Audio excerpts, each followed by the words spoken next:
tiptoe through your life, digging in the dirt. You can stress on the strife, but I'm gonna fly past the worry and the pain today. I'm flying on faith, flying on faith. I'm flying on faith, faith. You could cry all night about the things that you hate, so dissatisfied in so many ways, but I'm gonna find a way to celebrate today. I'm flying on faith, flying on faith. I'm flying on faith, flying on faith. Picked up my baggage and I threw it out the door.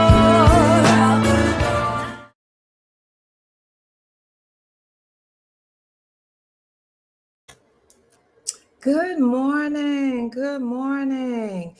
I need you to go ahead and share this with someone. Today, we are on day 4 of Challenge Week, looking at wellness. Remember that those small steps make big change. Let's transform our body, our mind, and our spirit. Together, we can do this. So share this with someone. Share it with them, because we are looking at wellness. And wellness is not just your physical body, but it is every aspect of who we are: body, mind, and spirit. Y'all, I had to put this at 8:15 because I am generally working out until 8 o'clock because there's a prayer call that I'm on. So many things. So the Lord has, because movement for me leads to prayer and meditation. So he says, during your prayer, work out. And so it's just this little combined thing. So to make sure I'm where I'm supposed to be, when I'm supposed to be, we are now meeting at 8:15 for just 5 to 10 minutes of your time.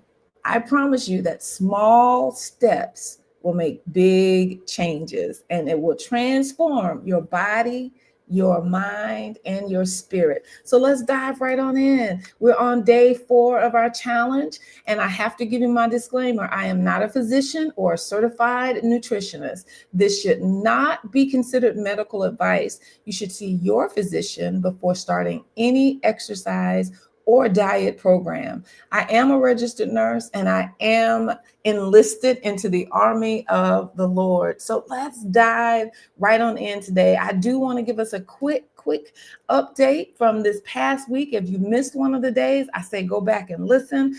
But on day 1, we talked about hydration, making sure that we get at least 8-ounce glasses of water a day, and that it nourishes our mind in the sense that hydration is needed for us to think clearly.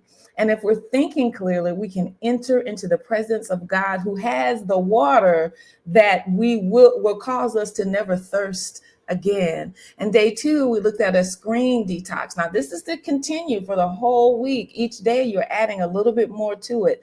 Take a 30-minute detox every day from non-work screen time. Don't have your boss calling me, okay? So non-work screen time, and replace it. Take a walk, dance, journal, whatever it is that helps you to keep your mind off of that mindless scrolling. Yes.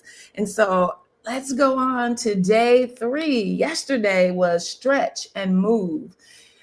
Take a moment to stretch and deep breathe. We practiced our deep breathing together because thankfully the Lord created our breathing in our parasympathetic nervous system, where we breathe whether we want to or not. The difference is that a lot of times we're shallow breathing and not taking enough oxygen to oxygenate all of our being, all of our body, from our head to our toe.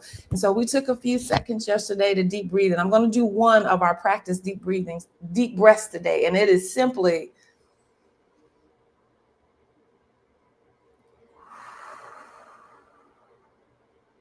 breathe in through the nose, hold it, and breathe out through the mouth. What that does is it helps to bring those shoulders down, and you feel the oxygen going throughout your body. So stretch and move.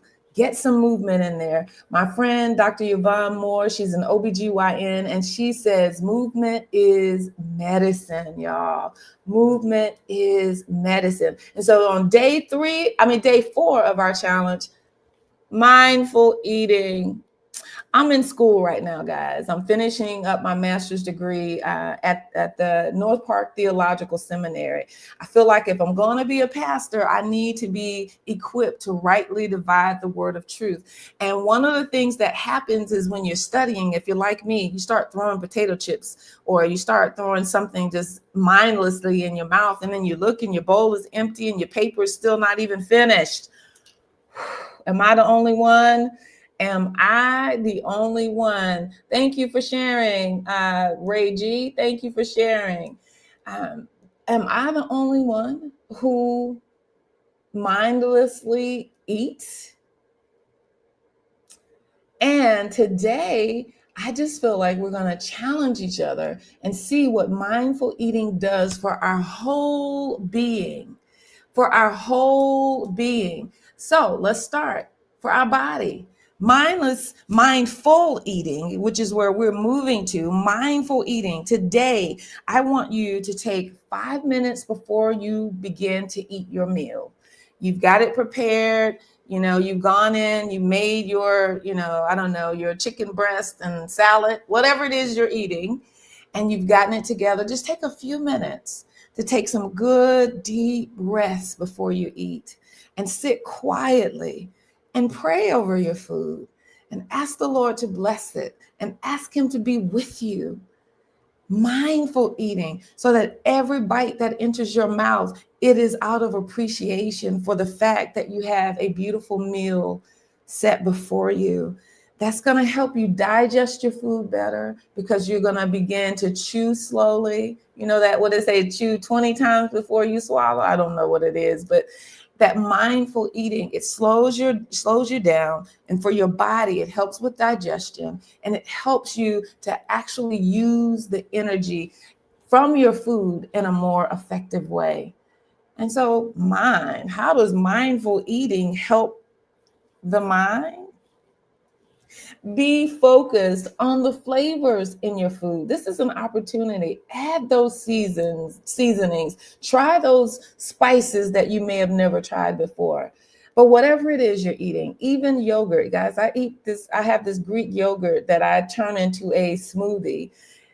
It's not very good just eating it directly out of the little bowl it comes in. So I scoop it into the blender, and I add strawberries and a little bit of honey and maybe a little bit of oat milk, and I blend it up, and it just enhances the flavor. And so sometimes I'll sit there and I'll drink it, and I begin to say, okay, ooh, I taste the strawberries. I taste the honey. Bring your mind into what you're eating. Being satisfied or satiated doesn't just come from the fact that you've swallowed it and it's now in your belly, but it comes from the fact that you slowed down long enough to begin to enjoy and taste the food, to enjoy the texture, to think about how it's nourishing you and making you healthy. Mindful eating. Don't just woof it down and run out, because you're going to find that your digestion is now all stopped. It's like you got this ball in your belly and you're wondering what's going on, or you've eaten something crazy like I did the other night. This delicious croissant that's covered with glaze. And then you're wondering why you can't keep your eyes open. Slow down. Think about what you're going to eat. Think about how it tastes, how it feels, and think about the fact that you are grateful that you have it.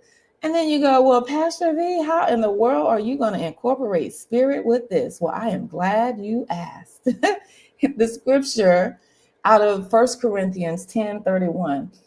Paul has been talking to them about making sure that their actions match up with their spiritual life. He has been chastising them about, just doing things for, with no real purpose in mind. But when he got to this, he had been talking about, they were worried about eating foods that had been sacrificed to idols and all of those things. They were being very religious. And he told them, whether you eat or drink or whatever you do all to the glory of God. So he's literally telling them, no matter what it is you do, be mindful about it. Bring your mind in and know that whether you're eating or drinking, whether you're working or playing, whether you're exercising or whether you're drinking your water, whatever it is you are doing, do it all to the glory of God. So when you're sitting down before that meal and you are now thinking about how grateful you are, you're incorporating the Lord into what you are doing, and you're giving him thanks for the daily bread that he has given you. Come on, y'all. Let's put our mind into what we're doing and how we are experiencing the bounty that God has given us. And so today, as you go into your life, your work, your play, whatever it is you're doing today, remember that my desire for you is that you be blessed and be whole. So let's take those small steps that will make big changes, and let's get well together. Have a great day, because you, my friend, are safe in his arms.